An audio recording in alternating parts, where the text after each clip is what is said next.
This is so exciting. Yes. Oh my gosh. I'm here with Laurel. Hi. And we are in, drumroll, Sweet Laurel Cottage. the Sweet Laurel Cottage. I'm so excited. Yes. And we are in the heart of the Sweet Laurel Cottage, which is the kitchen. I'm pretty sure this house is... How 80% kitchen. It's 80% kitchen. She lives in a drawer underneath the oven. It's very warm. Yeah. It's cozy. But it's pretty amazing. And I mean, I'm so excited about this space because when Laurel and Nick, her husband, told me that they were moving and found this amazing property, we kind of started brainstorming this idea of what the space could be, because Laurel does so many private classes for Sweet Laurel, and so is there an opportunity to create a space that can be used for other classes, sort of private classes? Yes. So what I love about this kitchen and this whole space is it's really welcoming, it's really open, and it's very much about being able to have conversation and socialize and just have a bunch of people over to bake. It's true. It's great. Yeah. We kept talking about it as being like Sussex meets Santa Monica. So how do you take like the feeling of the English countryside, but still have this kind of California girl quality to it, where it doesn't feel like fussy old lady, like doilies everywhere, and like, you know, you have a cat problem or something like that. There's 20 cats here. There's 20 cats. It's actually the 20% of the house that's not kitchen is cats. They're just everywhere. Can you imagine? Just kidding. Oh my god. But so for us, in terms of the kind of different color palettes, the textures, we knew that there were a few things that really mattered. So Cafe Appliances was just the dream. It's amazing. Oh my gosh, because not only are all of the appliances super high quality and really functional, like they all have these great little, I feel like they each have like a little detail that make it like really helpful in the kitchen. And they're like smart home friendly, which our home is definitely a smart home. And so I can like preheat the oven remotely if I'm driving home and like do all sorts of cool things. That's amazing. Yeah, and it lets me know if it's like preheated and if the refrigerator's left open. Yeah. So that's pretty cool. I love the refrigerator being left open thing. And I actually have the same fridge. Yes. And I'm curious, did Nico discover, as James did, how fun it is to press the water on? Oh, yeah. Yeah, Nico like loves that water thing. One of the genius elements of the fridge is that it actually has a lock button on it. So you can lock it so little toddler hands pressing it. It's super nice. They can't get water out of it. I feel like there had to have been an engineer with a toddler like working on this. Oh, definitely. When they came across that idea. Oh my gosh. And we also got Laurel Gallucci's first dishwasher ever. Oh my gosh, her first from Cafe Appliances. These were her dishwashers. Yeah, before. So not only did our first two places, you know, it was just a kitchen sink, no dishwasher. Our commercial kitchen does not have a dishwasher. So like this is my first opportunity to have a dishwasher, and it is so life-changing. The Cafe Appliance version has so many different settings if you just want to do like a quick wash versus a long one. It's really cool. That's awesome. And I count in here not one, but 1, 2, 3 ovens. Oh yeah. Yeah, we have one gas oven attached to the range and 2 electric ovens. So it's, you know, as a baker, it's really fun to have both because, you know, electric ovens and gas ovens, they are the same thing, but they do bake things differently, and it's fun to have both options. Well, and please know, these were all put to such good use because we were working on recipe testing the cookbook, and it was like all kinds of things, like pizza, like everything. pot pie, like all kinds of things coming out of the ovens. Like all 3 of them were cranking at the same time. They were put to work. Oh my goodness.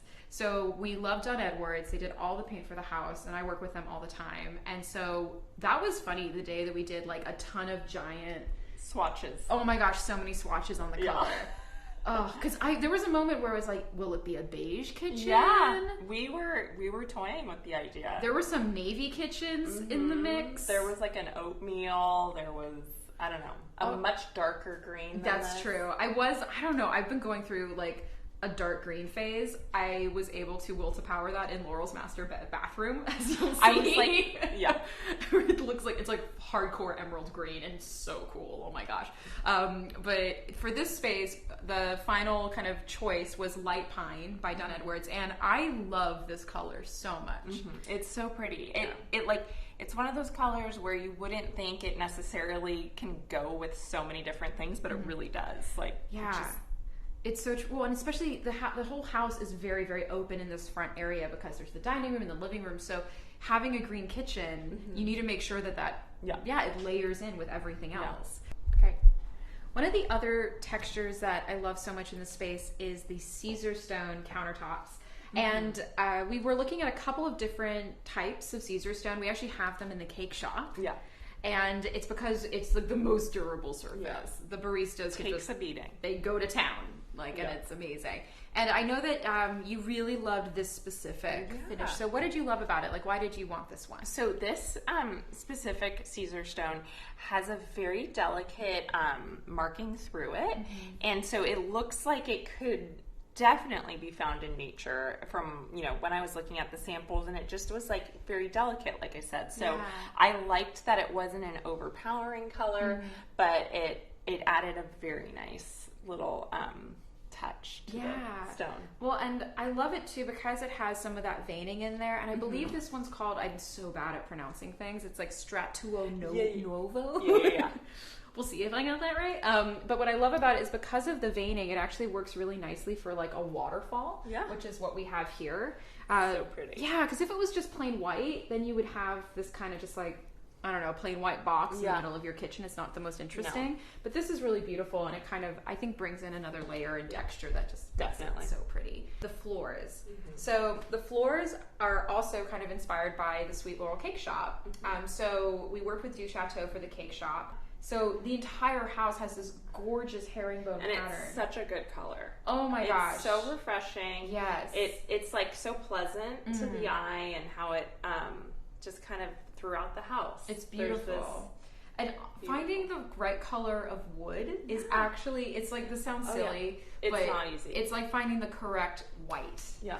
Where you're just like, if you put it in the wrong space, you're like, why is this yellow? Yeah. Why is this green? And like, it doesn't help that I'm the definition of a texture snob. So I have to like feel it, I have to see it, and like, that we settled on a wood color that's absolutely gorgeous. Yes. So this one is St. Moritz, and what I love about it is it has a little bit of that white oil texturing that you'll find in European flooring, and it has a gray undertone, but it's not like a gray floor. No. It still has warmth to it. It still has character.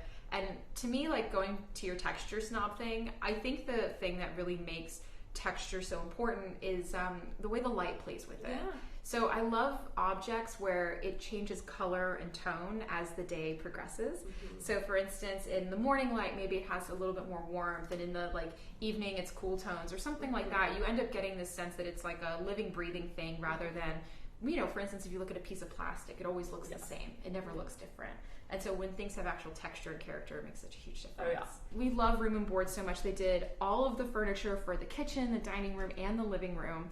And I feel like everyone thinks of them for just furniture, but they have amazing fabric as well. Such good quality. Yeah. This texture snob over here. Exactly. Well, and also it's like a busy family. Like this is where you guys are going to be eating dinner, and where Nico's going to be playing with like, grubby little toddler hands. Yeah. So you need something that can get, washed and used, but still look really beautiful. Yeah. And the banquette, I know, I'm actually very proud of this because Laurel and I had a Pinterest image specifically of the banquette where we're like, this it needs to look like this, and it literally looks like that. So and it makes me happy. Like that Pinterest image, and then they're like, also I've always wanted a corner window situation, and so we actually added on from about where I'm standing to the windows over there, and we had the opportunity to add the corner window and make it this beautiful little breakfast nook, and we like love sitting there and like just looking at all the trees and having coffee. It's amazing. Oh, no, it's such a beautiful space. It's so wonderful. And I love that on all the open shelves, it's all of your vintage pieces. Yes. So one of the ways... We have a lot of cake plates. So many, but it's great. Like Laurel and I, when we were first becoming friends, one of the things we had in common was we loved afternoon tea. We loved collecting little teacups and teapots. Your mom, oh my gosh. She has a bit too many. I have my like eyes on a few. It's nice to be able to grab them and bring them here every now and then. Exactly. I think some of them may have been donated or like, they're on loan or something like that. One of them is my great grandmother's luncheon plates, which are so fun. So it's like larger than a tea plate or like a little teacup saucer, but like you can have your finger sandwiches, your tea. See, I like this because this is our kind of plate. Whenever we have afternoon tea, it's like this awkward thing where you're like, how do I do this properly? This is the one plate fits response. everything. Exactly. This is like my level of afternoon tea. I know you're supposed to have like a single thing of like a tea sandwich. A Thanksgiving plate's worth of afternoon tea. Yes. Yeah. I love it. So yeah, Claire and I bonded over like when we first became friends, just like cooking, baking, old teapots and things like that. So it's really special to have a space where we can have like so much of it on display and actually use it. Nick, Laurel's husband, is an amazing engineer. The things that he did to this house are almost the stuff you don't see as much, meaning like obviously the structure was what he oversaw, but there's incredible things like all of the floor is heated, right? And then there's like incredible sound system, and then it's a completely carbon neutral footprint. Yeah. So Nick is a sustainability engineer, and so a lot of his touches were things to lower the overall carbon footprint. And basically, like the house is like one of his projects where like he can say it's like LEED platinum or whatever because it's just so clean. And I love that we can have a space where we can be solar powered and not have to worry about as much energy. So that's awesome too. It's amazing. And I think one of the fun things, so Nick he's such an engineer, so he really like geeks out about specific things. And one of those things is coffee. Oh my goodness. And the best thing ever in this kitchen, I think, I mean, it's such an amazing kitchen, but I remember like months and months ago at the very beginning of the design process, I was talking to Nick and I was like, hey, where are you planning on putting your espresso machine? And he's like, well, what do you mean? I was like, what do you think about like a closet, an espresso closet? Because I remember I'd seen like Emily Henderson had posted about a few, and I feel like Candace, your mentor, has one. And so it's such one of those things where if you're doing a big kitchen renovation, what an incredible thing to put in there. We definitely wanted like no like appliances other than the oven, stove, and stuff exposed. So like my mixer has a closet, our blender, the espresso machine, and it really is nice to like not have those larger clunky things out at all times. And cluttering the space up. Yeah. Well, and what I love about the espresso machine is it's not just like a closet with an espresso machine in it. It has Caesar stone on it. Yeah. Nick engineered it so all of the proper like water and tubing. We have a cup rinser, we have a knock box, we have a decaf grinder and a regular grinder. It's like a tiny little barista station. And it's on at all hours of the day, just so you know. If you come and visit Laurel, by the way, I know that Nick is technically the family barista, but you pull fantastic shots. But I love that, and that's what I love about this kitchen so much is it's filled with all of these really beautiful just textures and personality. It's a really personal space, even though I think it's kind of on a grand scale, which is great. Yeah. No, it's amazing. So I'm so excited that we got to share it with you. I hope you guys enjoyed learning a little bit about the Sweet Laurel Cottage and Kitchen. Please make sure to check out the other videos. We're going to be doing a tour of the entire cottage, which is going to be really fun. Yep. And please like the video if you like it. Post below any comments and questions you have about the kitchen, any details you want to know about. We put so much like heart and thought and just design energy into the space, and I could not be happier with how it turned out. I'm thrilled. I feel like it's you. That's the part that makes me so happy. Yeah, it's a dream come true for sure. It's awesome. Well, thank you guys so much, and we'll see you next time. Bye.